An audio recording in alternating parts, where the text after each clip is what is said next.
Alright guys, so today we're going to dive into the dual sport discussion that I think you guys will find it pretty interesting and maybe appreciate. We're talking about a bike that could have been the perfect dual sport for the aggressive off-roaders, or just keep in mind I am in Colorado, so there's a whole bunch of trails out here, and having a plate and just comfort on the highway makes a big difference. So we'll be talking about the Beta Alp 4.0 and of course with the other bikes. Now I'll be comparing it to two bikes that a lot of us already know and love, and honestly nothing wrong with them except with, some little small changes I wish it would have happened, or perhaps in the future, who knows. The KLX 300 and the DRZ 400, maybe mixed in with the DRZ 400E, because let's be real, the DRZ 400 has been the closest thing to a unicorn bike. And the KLX 300 has its own strength, but what if I told you guys that Alp 4.0 had the potential to be even better and probably hold that crown to say, hey, this is the unicorn bike that we were looking for. Now, why the DRZ 400 and the KLX 300? Almost got it right as well, at least for some folks. I mean, for others, this can be the perfect bike just the way it is. Now, the thing about dual sports is that they have to balance off-road capability with street usability. And that's why so many of us love the DRZ 400.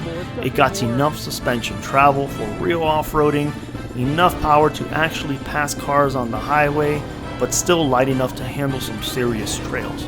Then, of course, there's the KLX 300 or even 250, and I'll be honest, in tighter technical terrain, it did felt way better than the DRZ 400. It's more nimble, it's easier to flick around, but of course, it just lacks a little bit of power. Not so bad on tighter single track because you can really rev it out, but once you start opening it up, hill climbs and just higher elevation up in Colorado, that's when you start feeling the lack of power. So where does that Beta Alp 4.0 fit in? Well, that's where things get interesting. Let's talk about the specs and let's break down these specs. Let's go over some key specs for the Beta Alp 4.0. I'm not going to go 100% into details, just some basic stuff. So the engine comes in at a 349cc single-cylinder 4-stroke engine. The horsepower is approximately 35 horsepower. The weight is 298 pounds. It's claimed wet. Seat height is 34 inches. Some other sites and stuff, they vary here and there. The suspension travel is 7.7 inches front and rear. Fuel capacity is 2.2 gallons. And of course, ABS is available, great for streets and maybe even light trails. At 298 pounds, it's already lighter than the DRZ 400 in a sense, comparing to, the DRZ 400E, but let's just keep it simple and say the DRZ 400 sits around anywhere between 310 pounds to 320 pounds wet.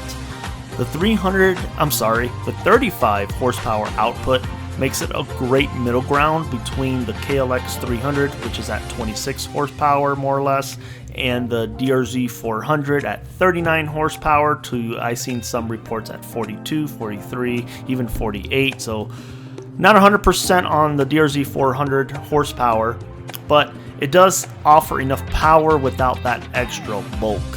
On paper, this thing sounds perfect for most aggressive dual sport riders. But here's why Beta, kind of in my opinion, dropped the ball with this. Now, while Beta Alp 4.0 was almost perfect in my eyes, the Beta Alp 4.0 had the engine we've all been waiting for in a dual sport lineup. Lighter than a 400cc bike, which you really do feel on tougher trails, rockier, tighter kind of stuff.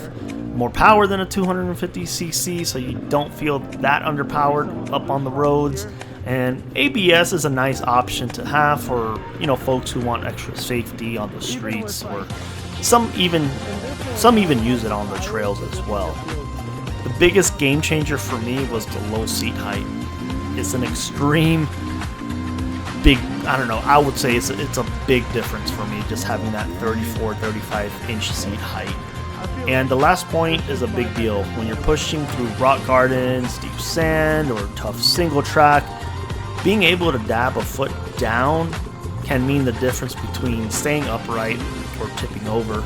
Because I'm no Graham Jarvis, I'm not a professional, I'm not even good compared to some of these Colorado hard enduro riders. I just want to go out there and explore.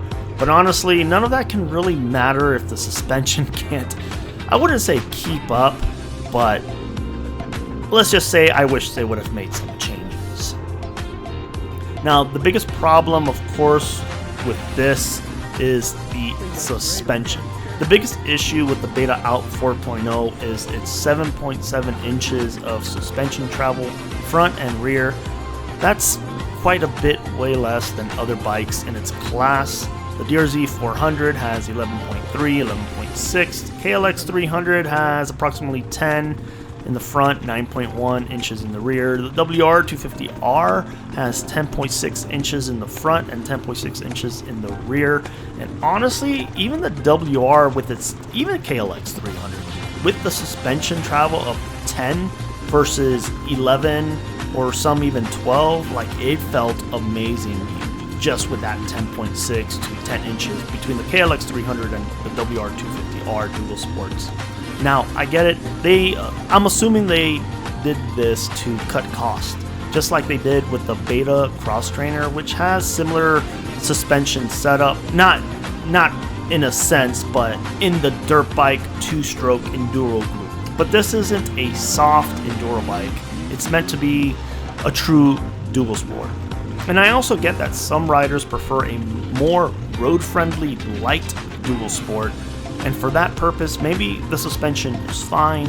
Not everyone needs a full-on enduro suspension, but for those of us who want more aggressive dual sport ride, you really want to explore, you're driving, and you're like, oh, look at this single track. I kind of wonder what it's going to be like. What does it hold? Does it have any rocks inside or anything like that? And most of us want to go fast on some of these trails at times.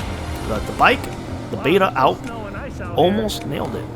And really, overall, this is just a fun video. Fun to think about what could have been. What if Beta had just given it a suspension from the DRZ 400E, KLX 300, or even the WR 250R? And saying this, the WR 250R, the suspensions were amazing, just the way it was, stock and everything.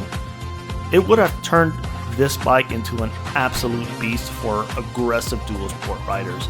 And let's be real, most riders wouldn't mind paying a few $1,000s more for a bike with real, I wouldn't say real quote unquote, but tuned up off-road suspension straight from the factory. Instead of having to swap out forks and rear shocks, Beta could have just built it right from the start, marked up the price a little bit, and I think there would have been a lot more buyers out there regardless of its price, because hey, this is like in its own class, there's nothing like it, let's go ahead and snatch it.